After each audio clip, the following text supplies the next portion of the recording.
और आइए बड़ी खबर आपको बताते हैं। रुद्रप्रयाग से बड़ी खबर, आज केदारनाथ के कपाट खुलने की तारीख घोषित कर दी गई है। 2 मई को सुबह 7 बजे केदारनाथ धाम के कपाट खुलेंगे।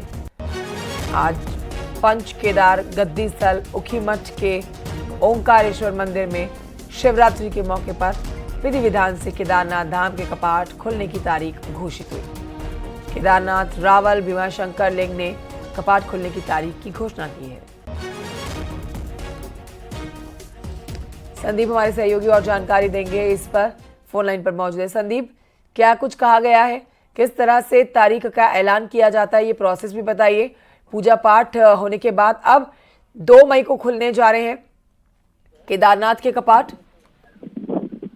जी बिल्कुल, आपको बता दो क्योंकि जो भगवान केदारनाथ के 6 माह ग्रीष्म काल के जो दर्शन होते हैं केदारनाथ धाम में, वो बिल्कुल ही कहीं ना कहीं एक सभी श्रद्धालु होते हैं, देश विदेश के तमाम करोड़ों श्रद्धालुओं की जो एक आस्था होती है भगवान केदारनाथ के प्रति और ग्रीष्म काल में दर्शनों की, उसके कपाट जो है ग्रीष्म काल के कपाट है, उनकी तिथि आज शिवरात्रि के पर्व पर ही हमेशा पौराणिक परंपरा तय होती है। और आज जो पंच केदारों के गद्दी स्थल ओंकारेश्वर मंदिर उखीमठ में, जहाँ पर शीतकाल में सभी बाबा केदार के 5 रूप वहाँ पे निवास करते हैं, वहाँ पर आज जो रावल है भीमाशंकर लिंग और तमाम वेद पाठी और जो बद्री केदार मंदिर समिति की तमाम पदाधिकारी, उनके द्वारा आज जो तिथि घोषित की गई है उसमें उसके अनुसार 2 मई को ही जो बाबा केदार के कपाट खुलेंगे सुबह 7 बजे शुभ लग्न में। और ये परंपरा जो होती है हमेशा महाशिवरात्रि की पर्व पर होती है और इसके लिए पहले से ही मंदिर को कल बहुत फूल मालों से सजाया गया था। और आज वहाँ पर जो श्रद्धालुओं की जो भीड़ है वो भी काफी भीड़ यहाँ पर आज श्रद्धालुओं की देखी जा रही है। तो कहीं ना कहीं एक बड़ा जो है अब श्रद्धालुओं के लिए जो बाबा केदार के भक्त है उनके लिए एक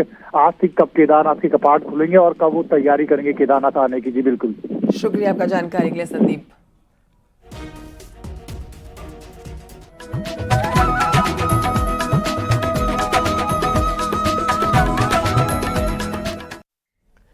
बढ़ते हैं आगे, आपको बताते हैं धर्मनगरी हरिद्वार के शिवालयों में भक्तों की भारी भीड़ उमड़ी है।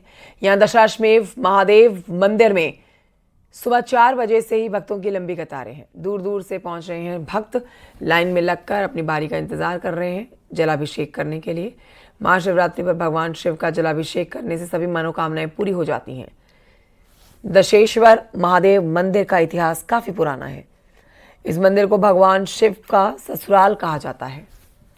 सुरक्षा और व्यवस्था के मद्देनजर मंदिर परिसर में पुलिस के जवान तैनात किए गए हैं।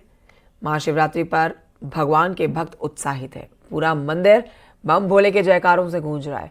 कहा जाता है कि महाशिवरात्रि के दिन भगवान शिव और माता पार्वती का विवाह हुआ था और महाशिवरात्रि के दिन महादेव ने गृहस्थ जीवन को अपनाया। इसीलिए इस दिन भगवान शिव और माता पार्वती की विधि पूर्वक पूजा करने से मनोकामना पूरी होती है। दशेश्वर महादेव एक सतयुगी मंदिर है, एक अति पुरानी मंदिर है और यहाँ पर लोगों की आस्था विशेषकर केवल हरिद्वार से ही नहीं, केवल उत्तराखंड से ही नहीं, संपूर्ण राष्ट्र से ही नहीं बल्कि विश्व भर से लोग यहाँ की महिमा से प्रभावित होकर गुणगान करते हुए यहाँ दक्ष मंदिर में साल के 365 दिन दर्शन करने आते हैं। मंदिर के बारे में तो सबको ही पता है कि बहुत पुराना मंदिर है ये। शिव जी और पार्वती की आज के दिन शादी हुई थी। सबसे मेन तो उनके ससुराल है शिव जी की है। जो मैंने मांगा वो तो बता नहीं सकती और जल तो मैंने चढ़ा दिया। ज़्यादा भीड़ है, बहुत ज़्यादा लगे हुए हैं। वो एकदम कह रहे जल चढ़ाओ ऐसे करे, जल्दीबाजी हो रखी है अंदर तो बहुत ज़्यादा। मैं तो यहीं से हूँ, मैं आती रहती हूँ हमेशा, हर शिवरात्रि पे आती हूँ। इतनी भीड़ इस बार लेकिन पहली बार नहीं, हर बार ही भीड़ होती है। महाशिवरात्रि के मौके पर सभी शिवालयों में भक्तों की भीड़ उमड़ रही है। हरिद्वार के कनखल स्थित दक्षेश्वर महादेव मंदिर में मैं इस वक्त मौजूद हूं। तस्वीरों के जरिए दिखाना चाहूँगा कि किस तरह से यहां पर भक्तों की भारी भीड़ उमड़ रही है। भक्तों की लंबी लाइन यहां पर लगी हुई है। सुबह 4 बजे से यहां पर यही नज़ारा नज़र आ रहा है। भक्तों को लाइन से किस तरह से एक जिगजैग बनाकर यहाँ से सभी लोगों को यहाँ से गुजारा जा रहा है ताकि किसी तरह की अव्यवस्था यहाँ पर ना हो। पुलिस के जवान यहाँ पर तैनात हैं ताकि व्यवस्थित रूप से जो भीड़ है उसका प्रबंधन किया जा सके और सभी भक्त जो दूर दूर से भगवान का जलाभिषेक करने के लिए दक्षेश्वर महादेव मंदिर में पहुंचे हैं वो सभी पूरी व्यवस्थित रूप से और एकदम सकुशल यहाँ से सभी जलाभिषेक करके यहाँ से वापस लौट सकें। यहाँ दक्षेश्वर महादेव मंदिर की अगर बात करें तो हरिद्वार का ये एक पौराणिक मंदिर है और काफ़ी इसकी मान्यता है। ऐसा माना जाता है कि भगवान शिव की ससुराल इस मंदिर को कहा जाता है। भगवान शिव महाशिवरात्रि के दिन यहीं पर विराजते हैं और यहीं से भक्तों की मनोकामनाएं पूरी करते हैं। लोग यहाँ पर दूर दूर से पहुँच रहे हैं और अपनी अपनी बारी का इंतज़ार यहाँ पर कर रहे हैं। सुबह 4 बजे से ये सिलसिला यहाँ पर जारी है। महाशिवरात्रि पर हरिद्वार के धर्मनगरी हरिद्वार के कमोवेश सभी मंदिरों की, सभी शिवालयों की ये स्थिति है और सभी शिवालयों को यहाँ पर सजाया गया है, फूल मालाओं से यहाँ पर सजाया गया है और सभी तरह की व्यवस्था यहाँ पर की गई है और एक अलग ही छटा महाशिवरात्रि के दिन मंदिरों की देखने के लिए मिल रही है। न्यूज़ 18 पुलकित शुक्ला, हरिद्वार। महाशिवरात्रि में अब पावन पर्व, इस पर भक्त शिवालयों पर भगवान भोलेनाथ का रुद्राभिषेक कर रहे हैं। बारिश के बीच में भी भोले बाबा के भक्तों का उत्साह कम नहीं हुआ है। बम बम भोले के जयकारों से गूंजे हुए हैं मंदिर। काशी विश्वनाथ मंदिर में सुबह से भक्तों की भीड़ लगी हुई है। भटकोट के नागेश्वर महादेव मंदिर में भी भक्त बड़ी संख्या में जल चढ़ाने पहुंचे हैं। धार्मिक मान्यता है कि फाल्गुन मास के कृष्ण पक्ष की चतुर्दशी तिथि की भगवान शिव और मां पार्वती का विवाह हुआ था और इसीलिए इस पर्व को महाशिवरात्रि के रूप में पूजा जाता है। ये शिवरात्रि बहुत ही अद्भुत और बहुत ही एनर्जी फील करने वाला था। मैं बहुत जगह विजिट किया हूँ, जैसे ओमकारेश्वर, उज्जैन से लेकर रामेश्वरम तक, तो वो एनर्जी वहाँ भी फील कर पा रहा हूँ। जो बोलते हैं उत्तर का एक काशी, यहाँ पर वो समझ में आ रहा है कि गंगा में स्नान कीजिए सुबह सुबह और फिर पूजा करने आइए और शिवरात्रि के लिए बाबा का आशीर्वाद लीजिए। बहुत ही उत्तम अद्भुत, आप लोग आइए, बहुत मजा आएगा। अल्मोड़ा से खबर, जहां पर महाशिवरात्रि के पर्व पर सुबह से ही शिव मंदिरों में श्रद्धालुओं की भीड़ उमड़ी हुई है। जागेश्वर धाम में श्रद्धालु भगवान शिव का जलाभिषेक करने के लिए पहुंचे हुए हैं और माना जाता है कि शिवरात्रि के दिन भगवान शंकर की पूजा अर्चना करने से सभी मनोकामनाएं पूरी होती हैं।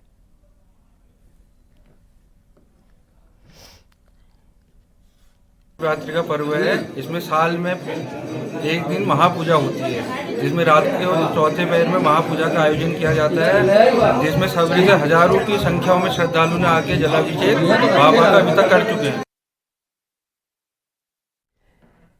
शिवरात्रि के पावन पर्व पर चमोली के गोपीनाथ मंदिर में सुबह से भक्तों की भीड़ है।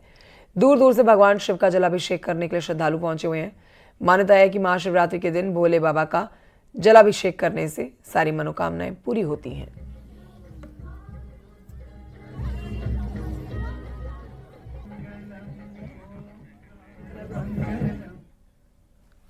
और अब जानिए, उत्तराखंड बीजेपी प्रदेश अध्यक्ष महेंद्र भट्ट ने आज प्रयागराज में त्रिवेणी संगम में पवित्र स्नान किया है।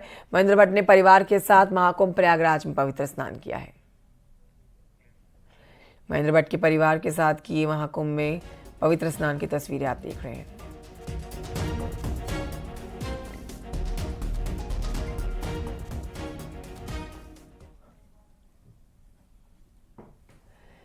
और आइए बढ़ते हैं आगे। देहरादून से एक बड़ी खबर आ रही है, जहां मौसम विज्ञान केंद्र ने आज उत्तराखंड में बारिश का येलो अलर्ट जारी कर रखा है। देहरादून, उत्तरकाशी, टिहरी में तेज बारिश का अलर्ट है। साथ ही प्रदेश के कई इलाकों में आंधी आ सकती है, इसकी चेतावनी जारी की गई है। 27 और 28 फरवरी को भी ज्यादातर इलाकों में बारिश की संभावना जताई गई है। तो देखिए, मौसम एक बार फिर से बिगड़ेगा। तेज बारिश और आंधी का अलर्ट जारी कर दिया गया है। मौसम विज्ञान केंद्र ने जारी किया है येलो अलर्ट। 27 और 28 फरवरी को बारिश का अलर्ट जारी किया गया है। मौसम विज्ञान केंद्र ने देहरादून, उत्तरकाशी और टिहरी के कई इलाकों में तेज बारिश का अलर्ट जारी किया है। तो मतलब ठंड फिर बढ़ेगी। ऊंचाई के इलाकों में यदि बर्फबारी होती है तो निचले इलाकों में बारिश से ठंड बढ़ना तय है। अब ऐसे में माना जा रहा है कि सर्दियां जा चुकी हैं, बर्फबारी का मौसम जा चुका है, लेकिन अब मौसम विज्ञान ने एक बार फिर से बारिश, बर्फबारी का येलो अलर्ट जारी किया है।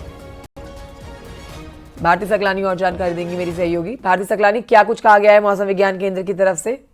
26, 27 और 28 तारीख यानी कि आज से प्रदेश भर में मौसम का मिजाज बदलने जा रहा है। मौसम विज्ञान केंद्र की तरफ से इसको लेकर एडवाइजरी जारी कर दी गई है।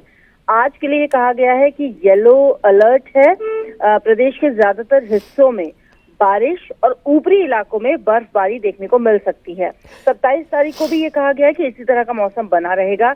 28 तारीख के लिए मौसम विज्ञान केंद्र की तरफ से तेज बारिश का पूर्वानुमान जताया गया है।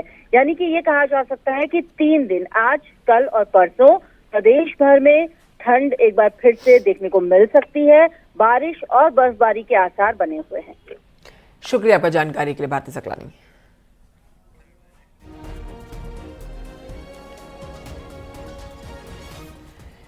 तो उत्तरकाशी में एक बार फिर से मौसम बदला है। ऊंचाई वाले क्षेत्र गंगोत्री यमुनोत्री की पहाड़ियों पर बर्फबारी हो रही है। ताज़ा तस्वीरें आपको दिखा रहे हैं, यमुनोत्री धाम क्षेत्र की ये तस्वीरें आपके सामने। बर्फबारी यहां पर हो रही है। मौसम विभाग ने भी 28 फरवरी तक बारिश का अलर्ट जारी किया है। पहाड़ों में बर्फबारी के बाद से एक बार फिर से कड़ाके की ठंड पड़ रही है।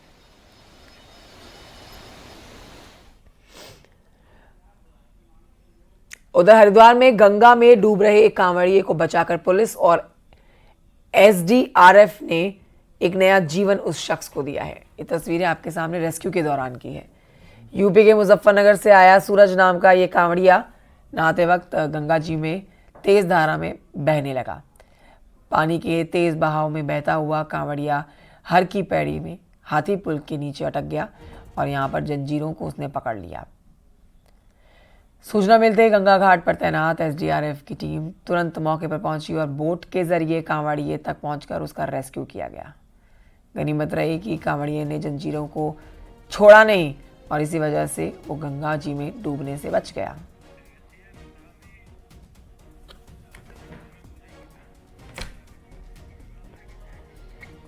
देहरादून लिए चलते हैं, जहां पर मुख्यमंत्री पुष्कर सिंह धामी इस समय पूजा अर्चना कर रहे हैं। तस्वीरें आपको दिखाएंगे वहां की। ये सीएम धामी पूजा अर्चना कर रहे हैं, पत्नी गीता भी उनके साथ मौजूद है। विशेष पूजन भोले बाबा का आज महाशिवरात्रि का पावन पर्व और पूरे प्रदेश में ही आप देख रहे हैं प्रदेशवासी आज के दिन काफ़ी उत्साहित नजर आ रहे हैं। मंदिरों में भी सुरक्षा व्यवस्था और तमाम व्यवस्थाएं यहाँ भक्तों के लिए प्रशासन की तरफ से की गई है। यहाँ खुद मुख्यमंत्री पुष्कर सिंह धामी इस समय देहरादून में भोले बाबा का विशेष पूजन कर रहे हैं।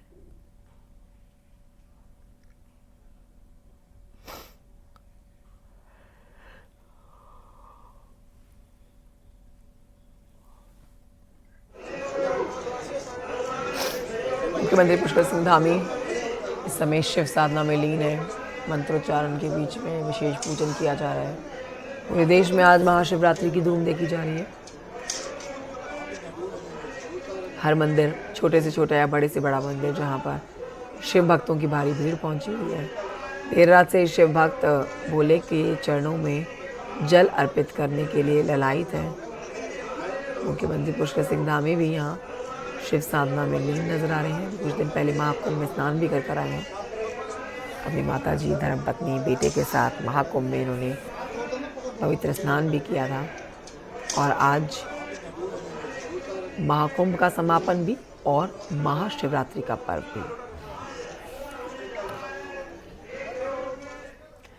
हरिद्वार में देर रात पुलिस की बदमाश के साथ मुठभेड़ हो गई और पुलिस को 50,000 का इनामी आरोपी रानीपुर कोतवाली क्षेत्र में होने की सूचना मिली, जिसके बाद देर रात पुलिस ने आरोपी की घेराबंदी की तो आरोपी साबिर ने पुलिस पर फायरिंग कर दी। पुलिस की जवाबी फायरिंग में बदमाश घायल हो गया।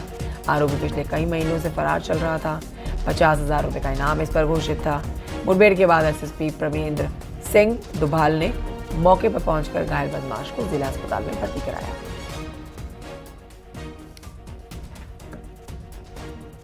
के ऊपर हमला करने के बाद हमारे होमगार्ड विक्रम को इसने घायल किया था, जिससे मैं ये लगातार फरार चल रहा था। चेकिंग के दौरान इसको रोकने की कोशिश की गई, जिसमें इसके द्वारा पुलिस पर फायर करके वहाँ से निकलने की कोशिश की। पुलिस ने इसको मौके पे ही न्यूट्रलाइज किया। इस क्रम में इसके पैर में गोली लगी थी, जिसे भी हॉस्पिटल लाया गया। लंबे समय से मैदान में ही जमे हुए दरोगाओं और इंस्पेक्टर्स को अब पहाड़ चढ़ना ही होगा। गढ़वाल रेंज ने इसके लिए पूरी कर ली है तैयारियां। आईजी गढ़वाल रेंज राजीव स्वरूप ने सफाई दी है और साफ कह दिया है कि केवल मेडिकली अनफिट कर्मियों को ही छूट मिलेगी, बाकी सभी का तबादला तय है। आपको बता देते हैं कि उत्तराखंड पुलिस ने इंस्पेक्टर्स को 4 साल, दरोगाओं को 6 साल और कांस्टेबल्स को 8 साल पहाड़ी क्षेत्रों में सेवा देना अनिवार्य कर दिया है। लेकिन अब तक कई पुलिसकर्मी ऊपर के अधिकारियों की सिफारिशों और बहानों के चलते केवल मैदानी इलाकों में ही तैनात हैं।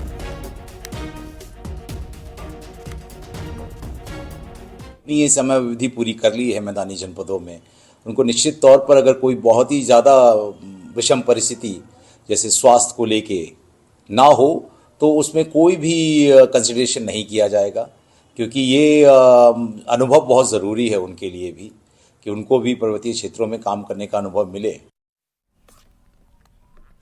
उत्तराखंड में परिवहन निगम ज्यादातर बसें पुरानी और खटारा हैं, जो भगवान भरोसे ही चल रही हैं। कई बसें 16 लाख किलोमीटर से ज्यादा का सफर भी तय कर चुकी हैं। मानकों के मुताबिक इन बसों को अब तक रिटायर हो जाना चाहिए, लेकिन इसके बावजूद लंबे रूट पर इन्हें भेजा जा रहा है। और ये हाल सिर्फ एक बस का नहीं, बल्कि रोडवेज में चल रही ज्यादातर बसों का है। अगस्त 2016 में 487 बसें खरीदी गई, उसके बाद जो है 430 बसें अगस्त 2016 के बाद आई हैं। तो वो 430 बसें ही हमारे मानकों के अनुसार हमारे रूट पे चलने के लिए अधिकृत हैं। इसके अतिरिक्त जो हमारी 500 के करीब बसें हैं वो कंडम हैं, जो हमारे मानकों के अनुरूप मार्ग पे नहीं चलनी चाहिए। उत्तराखंड में परिवहन निगम जो बसेस चला रहा है उनकी कंडीशन क्या है वो आज हम आपको दिखाने जा रहे हैं। ये बस जा रही है टनकपुर के लिए और इसमें जो यात्रियों की संख्या है वो भी आप देख सकते हैं कि काफी कम यहाँ पर है। और इस तरह की तकरीबन 50% से ज्यादा बसें हैं जो रोडवेज के पास है, जिन्हें रोडवेज रूटों पर भेज रहा है। भैया क्या नाम है आपका? रविंद्रनाथ। रविंद्र जी, कितने साल पुरानी बस है? ये लगभग 7 साल पुरानी बस है। 7 साल। और कितना किलोमीटर चल गई होगी? 16,49,000 14 किलोमीटर। 16 लाख। ये भी कहा जा रहा है कि जो रोडवेज के पास बस है इसी तरह की बसेज है सारी जो इतनी पुरानी हो। हाँ, पुरानी कुछ नई भी हैं, कुछ जैसे टेंडर के हिसाब से कुछ आई हैं, कुछ टेंडर के हिसाब से चलती रही ना। जैसे 2 अब आ गई, 2-4 महीने बाद आ गई, इस हिसाब से। अब इसी बसेस को देख लीजिए, आपको लगता है कि कहीं ना कहीं खामी है?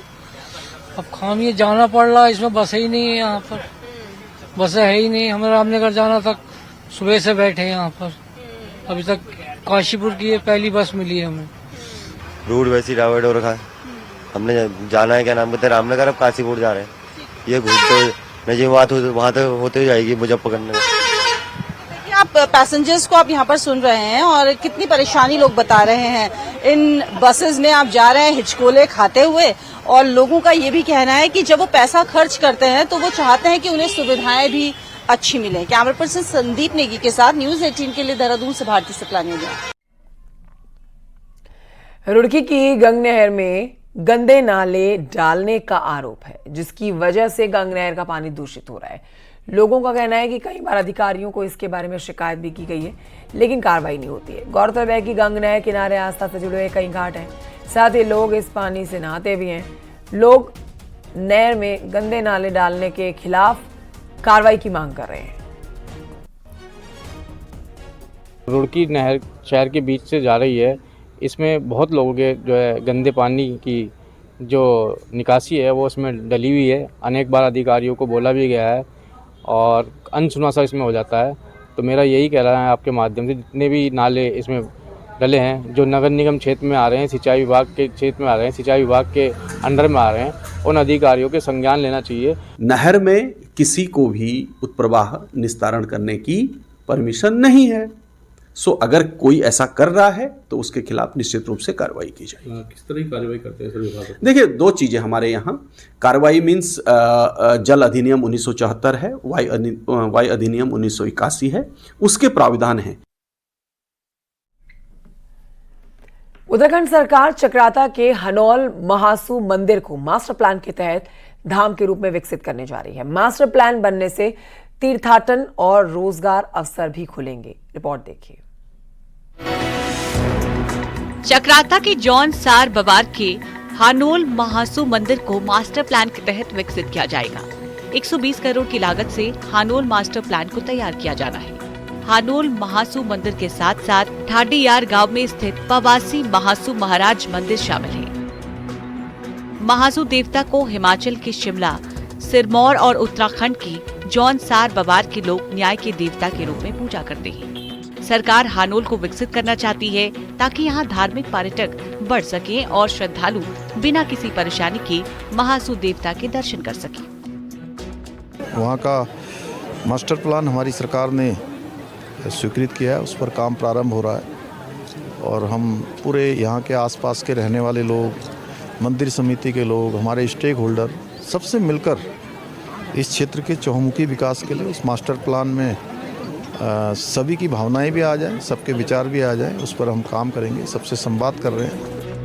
हानोल महासू मंदिर के मास्टर प्लान को लेकर स्थानीय लोग बेहद उत्साहित हैं। लोगों ने सरकार की पहल का स्वागत किया है। बहुत अच्छी पहल सरकार की ओर से की गई है। तीर्थाटन और पर्यटन विकास के क्षेत्र में महासू देवता मंदिर मास्टर प्लान को 120 करोड़ के बजट के प्रावधान को स्वीकृति सरकार ने दी है, जिसके लिए हम मंदिर प्रबंधन समिति और स्थानीय लोग इसके लिए सरकार का आभार प्रकट करते हैं। और भी अच्छे बन जाते तो हमको और भी अच्छे लग रहे हैं। सरकार के लिए करने चाहते हो ये बनाएंगे तो हमको अच्छा लगता है। महासू महाराज मंदिर परिसर के पुनर्निर्माण के लिए 120 करोड़ का प्रावधान किया गया है। मास्टर प्लान के बाद यहाँ तीर्थटन और रोजगार बढ़ेंगे। राज्य सरकार का विकास के साथ विरासत को भी आगे बढ़ाने पर फोकस है। कुलदीप चौहान, न्यूज़ 18 चक्राता। बढ़ते हैं आगे, आपको बताते हैं कॉर्बेट में गुरुवार से जलीय जीवों की गिनती शुरू हो जाएगी। ये गणना 27 फरवरी से लेकर 1 मार्च तक होगी।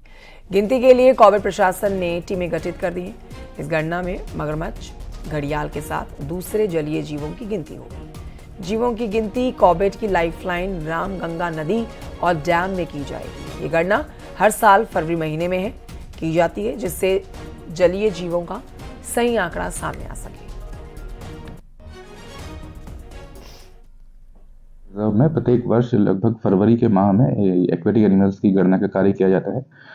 इसके लिए जो भी संबंधित बीटें हैं जो पानी से लगती हुई हैं, जलाशय से लगती हुई हैं, उनमें गणना का कार्य किया जाएगा। यह 27 फरवरी से 1 मार्च तक 3 दिन के लिए यह गणना की जाएगी। उधर पहाड़ों पर इस बार स्नोफॉल और बारिश की कमी ने खेती पर बुरा असर डाला। हालांकि इन सबके बीच भी पहाड़ के फल बागानों में रौनक बनाए रहे हैं, लेकिन किसानों को फिर भी मौसम की मार का डर सता रहा है। रिपोर्ट देखिए।